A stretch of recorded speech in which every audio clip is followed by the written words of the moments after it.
In the previous lesson, we talked about running HTML, CSS, and JavaScript.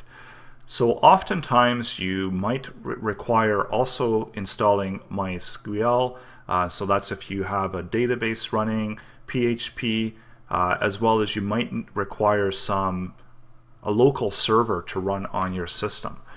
So if that's a requirement for your coding and your development, you can go ahead and download XAMPP. So this is probably one of the easiest ones to get up and running quickly. So you don't really need a lot of technical knowledge. You just go over to their website, apachefriends.org, and then just hit download. So if you're on Windows, Linux, or OS X, so pick the correct version and then just download it and install it. And once you do have that running, you're able to open up their control panel, and with pretty much little configuration, you can set that control panel to start and to run your applications on localhost. So what that means is that this application will run as a server locally on your machine, and this allows you to develop with these other coding languages that would normally require a server to respond back the code. So these are not interpreted by the browser. It's written by the back end, and the browser again only sees that front end code. It sees that CSS, HTML, and JavaScript. And the only thing with XAMPP that you should have to configure if you are running in a different directory, so by default, wherever you install it, that's where you can work with the files. But if you've got several projects on the go and you're going to have to switch between different folders, so the best way, easiest way to do that is just hit this config, go over to Apache HTTPD config, and that's going to open up in WordPress, and go down. It's probably line 243 or somewhere around there. So what you're looking for is this document root as well as directory. And this is going to be where your root directory is. So this is where localhost is going to point to. So this one you have to change to match wherever your website files are, wherever your root files. So we can see here when we had opened that up and we went to websites, web design, source, that's where my index file is going to be located.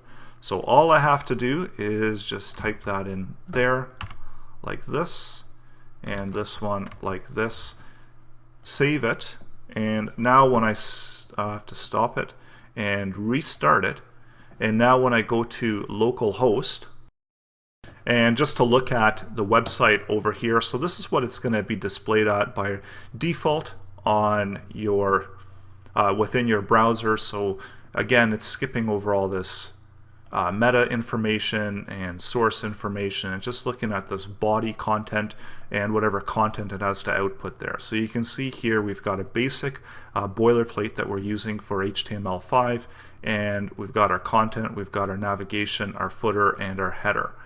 So when we actually go over to the web page now with localhost, so now we've got XAMPP running, and we've pointed it to the same directory where our index page is, and all we have to do is go over to localhost, and we can see that we're running the same that same location. And this is an index. By default, it's going to take your index page as your root. So if you don't have an index, it's not going to be able to find anything. It's going to come up with page not found, or depending again on your server configuration, it might look for default or index.php or whatever all the different roots, possible roots are. So usually there's an order of roots, so the server will take a look at and see the files and see if it's available, and if it is available, then it will just by default render that page. So that's what we've got here, and that's what we're going to be showing you throughout this lesson. And again, it's not 100% necessary if it's all you're doing is HTML, CSS, and JavaScript, but setting up a local host really does speed things up, as opposed to, especially if you're doing server-side code, as opposed to having to upload and download your code constantly from a server. This really does speed everything up and gives you the ability to run that same code, that same server machine locally. And then whatever changes you do make, so if I was to make a change like this, I can quickly go back over refresh the page, and I see that my change is visible. Also, the good thing about Dreamweaver is I do have this ability where I can do this split screen, and I can see a preview of the browser content here on the right hand side. So this is one of the good reasons that, especially when I'm doing HTML, CSS, and JavaScript, it's really easy to kind of see these split screens with Dreamweaver. I think some of the other editors might have that as well. I know that Microsoft one had that, where you're able to do that split screen and you're able to see the browser preview. But if you do have two monitors, you can always have the page open, the local host open on one, and use the other one for your coding. And then whenever you make changes to the code, you can just refresh it.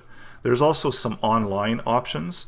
So if you are looking for something where you don't want to download the editor, but you want to be able to preview your code, you can go to websites like CodePen, and there's a whole bunch of them as well that you can edit code live. This is just an example of CodePen, and all you have to do is new pen. You can create an account as well. And then just go over here, copy your code, go back to the CodePen interface, and here you can add in your CSS. It's got a whole bunch of styling that's by default, and also really good that it gives you error messages. So yeah, so you don't normally need to put stuff that's not within the body, because again, this is just for visual purposes, and this is why it's telling you this error message, because you normally wouldn't put all of this stuff in. This is just when you're this is just more for visual sake. So, and also you're tying in that CSS. So if you were to tie in any kind of CSS coding here, you can do that here as well. And then you can see that right away it does update that, and that goes for the JavaScript as well. That we've got the JavaScript here, so if you were to type in any kind of JavaScript, you could type that in there as well. So if you did something like alert, this would show that alert once the page runs, and you see how easy and instant that is. So again, a lot of different solutions. So if you are working on a little piece of code and you want to just quickly have a preview of it, make some updates and changes, you can always use these online editors as well.